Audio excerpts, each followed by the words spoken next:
Good morning, good afternoon, magandang araw mga kapatid. Basahin natin ang Luke chapter 18, verse 9 to 14. Tingnan natin kung anong pwede natin matutunan sa verse na ito. And he spoke this parable to some who trusted in themselves that they were righteous and despised others. Two men went up to the temple to pray, one a Pharisee and the other a tax collector. The Pharisee stood and prayed thus with himself, God, I thank you that I am not like other men, extortionists, unjust, adulterers, or even as this tax collector. I fast twice a week, I give tithes of all that I possess. And the tax collector, standing afar off, would not so much as raise his eyes to heaven, but beat his breast, saying, God, be merciful to me, a sinner. I tell you, this man went down to his house justified, rather than the other. For everyone who exalts himself will be humbled, and he who humbles himself will be exalted. Ano mga kapatid, anong pwede natin matutunan dito sa ating binasa? Ito sa parable actually. So here's a man praying, a Pharisee, who claim he does all that is required of him.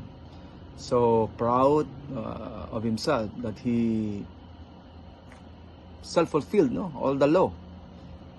Exalt himself that he is not like the other person who is a sinner. Well, hindi ba mga kapatid, kahanga-hanga itong Pariseyo dahil ginagawa niya ayon sa batas. Kilala sila to observe observe strictly yung right religious practices. So anong mali sa kanya? Ito naman na tax collector, mga kapatid, talagang kilala sa madlang tao na makasalanan. So no question about that.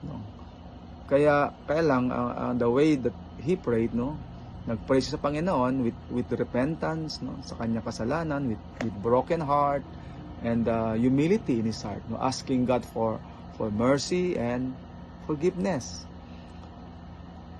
He cannot even lift up his eyes to heaven. Hiyang-hiya siya sa kanyang kasalanan. But it was the prayer of the tax collector that finds favor in the sight of the Lord.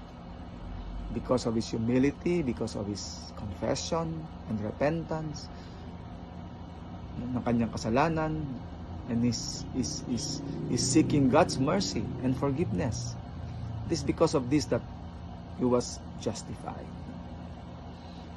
Samantala, itong Pharisee claims to act more righteously than others, and is proud of himself, thinking he is righteous. Kumbaga, feeling perfect siya. Kaya he did not ask for God's mercy. He did not ask for God's forgiveness, and he even judged the other person. Alam niyo mga kapatid, most judgmental and unforgiving person comes from his own self-righteousness. Na dapat ganito, dapat ganyan, alam ko yan, ito ang tama, yan ang mali, self-righteous, self-promotion. So ano sabi sa Luke 18:14? Those who exalt themselves will be humbled, and those who humble themselves will be exalted. So that is why God rejected the prayer of the Pharisee. So mga kapatid, humble yourself. Remember, you are not perfect. Seek God's mercy and forgiveness, and learn to forgive. Not judgmental, but less of self-righteousness.